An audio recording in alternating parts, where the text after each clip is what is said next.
That single confirmation notification hit my phone like a thunderclap in the quiet break room at Great Lakes Financial Group. Account ending in 7842 temporarily frozen. All pending transactions canceled. I sat there staring at the screen, my coffee going cold in my hand, heart pounding so hard I could feel it in my throat. 20 seconds. That's all it took for me to cross a line I could never uncross. My name is Elena Reynolds, and I had spent the last 7 years as a senior fraud analyst spotting patterns other people missed. Red flags in transaction logs. Subtle inconsistencies in signatures. The way money trickled out in amounts just small enough to avoid automatic scrutiny. I thought I knew every trick in the book until it started happening to my own mother, Diane. It began a few months earlier with little things. A $320 withdrawal here. $410 there. Always under the $500 daily limit that triggered extra verification at Willow Creek Community Bank in our small Michigan town. Mom waved it off when I showed her the app during one of our weekly calls. Marcus handles the finances now. Honey. He's good with numbers. You know that. Her laugh sounded forced. The kind that comes after 2 years of marriage to Marcus Hale. A broad-shouldered man with a quick smile and quicker temper who swept into our lives promising stability after my father walked out a decade ago. Marcus was the type who filled a room with his presence, always in flannel shirts and work boots, talking big about his contracting business and how he would take care of everything. Gradually, he took over Mom's joint accounts, the mortgage refinancing, even convinced her to add him to her retirement withdrawals. I monitored from afar, helping set up the original accounts years ago before they met. The overdraft alerts started piling up, and my professional instincts screamed something was wrong. That morning during my coffee break, another alert came through, $460 from an ATM across town, then a pending $470 at a different location. Chunks just under the threshold. My fingers moved on autopilot. I used the emergency access credentials Mom shared years ago, logged into the portal, navigated to security settings, and hit temporary freeze. The confirmation popped up instantly. My phone started exploding almost immediately. Mom calling. I let it ring to voicemail. Then Marcus calling from her phone. Ignored. My younger brother Lucas texted. Elena, what did you do? Marcus is furious. I replied quickly, protecting Mom's money. Stay out of it for now. But I knew confrontation was coming. After my shift ended, I drove to the house Mom had owned outright before Marcus talked her into refinancing for his business opportunities. Rain slicked the roads, mirroring the anxiety churning in my stomach. I should have brought someone with me, but pride made me go alone. The moment I stepped inside, Marcus was in my face, his beer breath hot. You think you can lock up my money like that? Little girl? It's not your money, Marcus. It's Mom's savings. His face flushed deep red, veins standing out on his neck. Everything here is mine now, including your mother. Mom hovered behind him, twisting her hands together nervously. Elena, please just undo it. You don't understand. I understand that he's draining you dry, I shot back, refusing to back down even as Marcus stepped closer, his bulk intimidating. Those business expenses are probably going to gambling or worse. The shove came hard, slamming me into the wall. Pain exploded through my shoulder as I tried to twist away.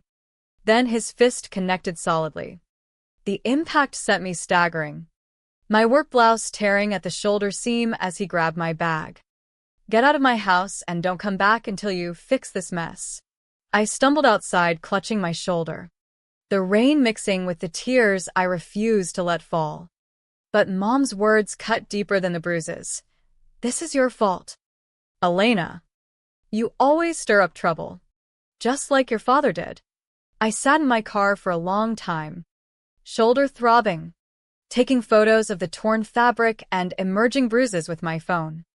A strange blue ink smear marked the shirt where Marcus's leaking pen had transferred during the struggle. Speaking aloud to the empty car. I made a promise to myself. Only evidence from now on. No emotions in public. Only speak where there are cameras rolling. The emergency room at Willow Creek General was mercifully slow that night. Dr. Patel examined my shoulder carefully, noting the developing bruises and contusions. Domestic incident? She asked gently. I nodded. Stepfather. I've documented everything already and plan to file a police report. She made thorough notes and ordered x-rays. While waiting, I pulled out my laptop and started digging deeper into credit reports. What I uncovered chilled me. A known mortgage refinance on property I didn't recognize. A vehicle loan for a truck I had never co-signed. The signatures looked exactly like mine at first glance. But the flourish on the E and the particular loop of the R matched an old rental application from 4 years earlier when I lived briefly in Chicago. Someone had carefully copied and reused my signature. By the time I left the hospital near 2 a.m., with pain meds I wouldn't touch and a thick file of documentation, a clear timeline was forming in my mind going back months. The police station smelled of stale coffee and damp wool as Detective Laura Bennett took my statement the next morning.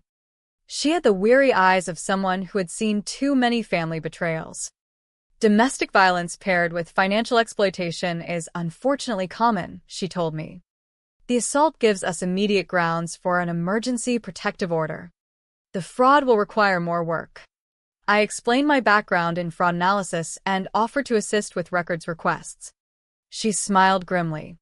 We'll start with the protection order. Judge Harlan handles emergencies early Wednesday. I spent the night in a hotel, shoulder aching, meticulously building my case file with every suspicious withdrawal, time-stamped alert, and forged signature example. By dawn I had a 6-month pattern of escalation. The courthouse felt imposing with its marble halls. But I walked in with my chin high and folder ready. Judge Harlan, a no-nonsense woman in her late 50s, granted the temporary order quickly. Marcus was barred from approaching within 500 feet of me, my home, or workplace, including all electronic contact. A formal hearing was scheduled 2 weeks out, and service had to happen within 48 hours.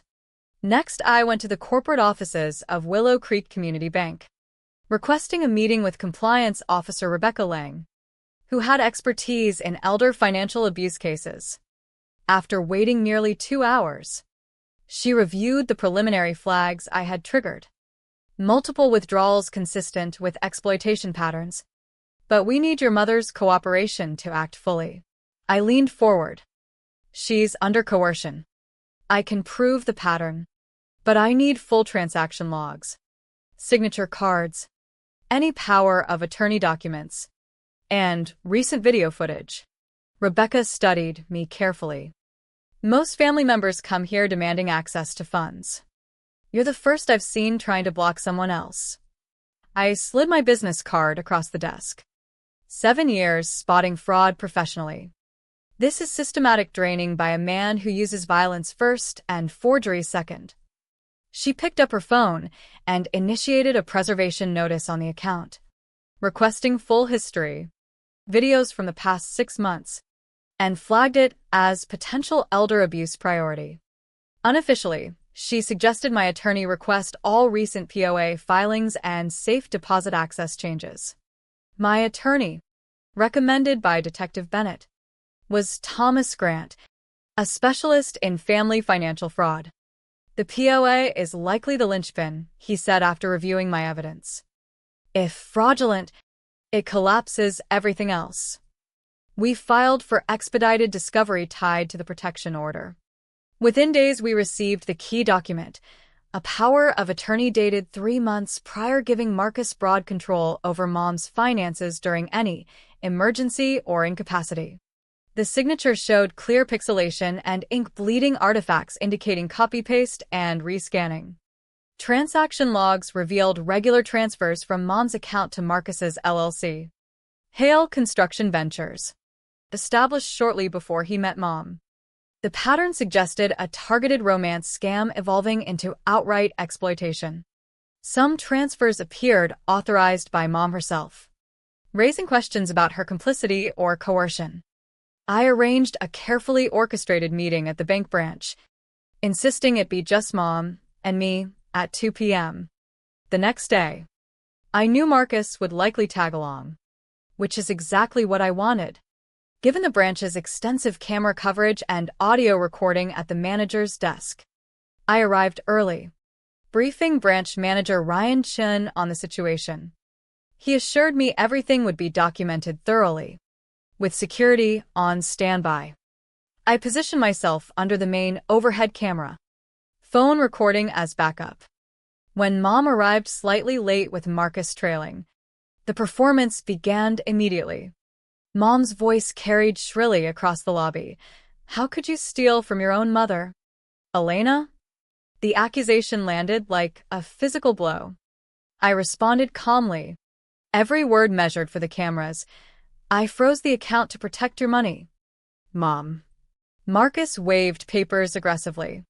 "Remove the freeze now. I have power of attorney." Ryan intercepted professionally, asking to verify documents at his desk where cameras captured everything clearly. The forged POA's obvious manipulation was visible, along with Mom's theatrical tears that abruptly stopped when she thought she was unobserved. Marcus's hand slipped toward his pocket containing another suspicious document attempting to remove me as beneficiary. Tension escalated rapidly. Ryan noted irregularities and indicated he needed legal department verification. Marcus slammed his hand down. "This is theft." Security stepped in as Mom lunged forward, accusing me again. I calmly presented a screenshot showing an attempted withdrawal timestamped mere seconds after my freeze initiation from an ATM at Marcus's business address. Ryan confirmed it via system logs, tying the attempt directly to Marcus's location and timeline. The silence that followed was electric. Ryan announced a full fraud department hold on the account pending investigation. Mom snapped completely, trying to reach across the desk screaming accusations. Security restrained her gently while the automated surveillance announcement played. "This area is under 24/7 video and audio monitoring." I had already texted Detective Bennett upon seeing the forged POA, and she arrived moments later with officers. Marcus was arrested for violating the protection order and presenting fraudulent documents. As they led him out in cuffs, he glared back. "This isn't over." But it was only beginning. That night, Lucas called in panic after Mom contacted him claiming I had Marcus arrested. I advised him to check his own credit reports immediately. He discovered unauthorized accounts, maxed out. I urged him to file a police report and find temporary safe housing. Intimidation escalated overnight with anonymous photos of Lucas's slashed tires marked thief sent to my phone, which I forwarded to authorities. Detective Bennett called me in the next day. The tire incident strengthened the intimidation pattern, but Mom had posted Marcus's bail using hidden cash reserves. She was now claiming I planted the POA to frame him. The cognitive dissonance was staggering. I showed her photos of my ink-stained, torn shirt from the assault night. Marcus used specific blue gel pens that bled when wet, matching smudges on the forged POA. A warrant was issued for Marcus's business premises. 3 nights later, the arson attempt occurred at Lucas's apartment. Fortunately, a neighbor's doorbell camera captured a hooded figure matching Marcus's build carrying a gasoline container. The fire was amateurish, scorching the doorframe but failing to spread fully due to a faulty wick. This elevated charges to attempted murder. Lucas was shaken but safe, and the evidence mounted rapidly. The search warrant at Hale Construction Ventures yielded damning results: scanners, Photoshop files with signature overlays, folders containing years of collected documents including my old rental application, Mom's forms, and even preparations for targeting Lucas next. A receipt from a print shop matched the POA creation timestamp exactly, with security footage confirming Marcus's presence. Emails showed mom's conflicted responses under pressure, revealing coercive control mixed with apparent authorizations. The collected evidence painted a clear picture of long-term planning. Marcus had been harvesting signatures since before the marriage. Forensic analysis linked every forgery to items in his collection. The prosecution faced challenges distinguishing mom's victim status from possible accomplice role. But the domestic violence and bank lobby footage heavily favored coercion claims initially. I arranged a final controlled meeting at the bank, framed as resolving account status. Unbeknownst to Mom and Marcus, Detective Bennett, an FBI financial crimes agent, and a forensic accountant were present. I observed from behind one-way glass with my attorney. Marcus appeared in custody shackles while Mom looked exhausted and diminished. The FBI agent confronted Mom with evidence of transfers to Marcus's shell company, revealing it had no legitimate operations and had victimized 3 prior women through similar romance scams. Mom initially denied knowledge, claiming Marcus handled everything. When confronted with her own authorizing emails for retirement liquidations, she broke down. She admitted giving Marcus old documents for bank forms without realizing the forgeries. After my account freeze, she had discovered copies in his papers but chose loyalty out of fear and exhaustion after years alone post-divorce. Marcus exploded during questioning, admitting he targeted Mom and planned to expand to Lucas, blaming my interference for ruining his scheme. Mom was arrested for conspiracy, money laundering, and false statements. The courtroom aftermath was swift. Marcus, with prior fraud history, pleaded guilty, receiving 25 years. Additional victims came forward, making national headlines about the romance scam ring. Mom initially fought charges, but accepted a plea after seeing overwhelming evidence: 2 years probation, full restitution, and no contact orders with me and Lucas. Assets including the house, vehicles, and jewelry were liquidated to repay victims. Great Lakes cleared fraudulent entries from my and Lucas's credit. Lucas upgraded security and sought therapy.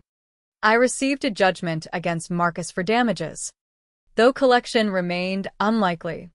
The experience transformed me. 6 months later, Rebecca Lang offered me a role heading a new elder abuse and romance scam prevention division at the bank. I accepted, now spending days identifying patterns, freezing suspicious accounts, and training staff to spot exploitation early. My shoulder aches in damp weather, and I still keep the ink-stained shirt sealed as a reminder.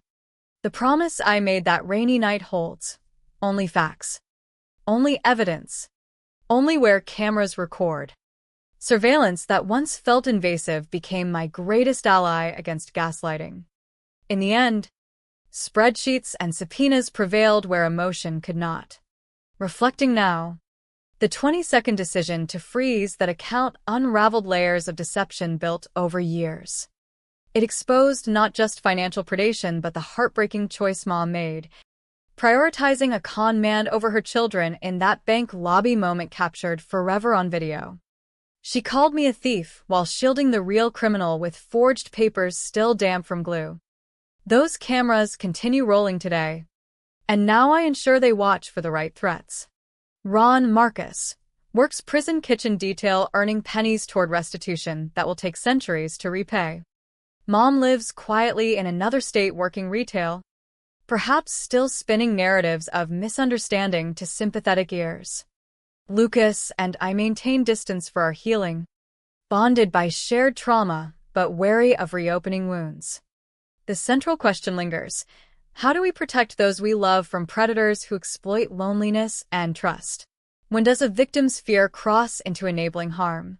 My work now focuses on prevention, helping families spot red flags before devastation. Patterns like small escalating withdrawals, sudden poise, or isolation from concerned relatives. I train others to document relentlessly, use technology ethically, and trust institutional safeguards. Sometimes late nights reviewing cases, I remember Mom's broken sobs and interrogation admitting she suspected but chose denial. I just wanted someone to take care of me. That vulnerability was weaponized against her. And us. The cold patience of accumulating proof saved what remained of our family's security. Not revenge, but justice through facts. Every time-stamped document, recorded lie, and camera-captured crime became the unblinking evidence that no amount of charm or intimidation could erase. The story leaves an unsettling echo. Family bonds can be the most dangerous when twisted by manipulation. Love should never demand blindness to harm. In choosing evidence over hysteria, I reclaimed control not through anger, but through the power of undeniable truth. The surveillance state that watches us all became the tool that watched the right people finally. And somewhere in Willow Creek, those bank cameras still record, waiting for the next pattern to emerge before another family fractures under the weight of betrayal.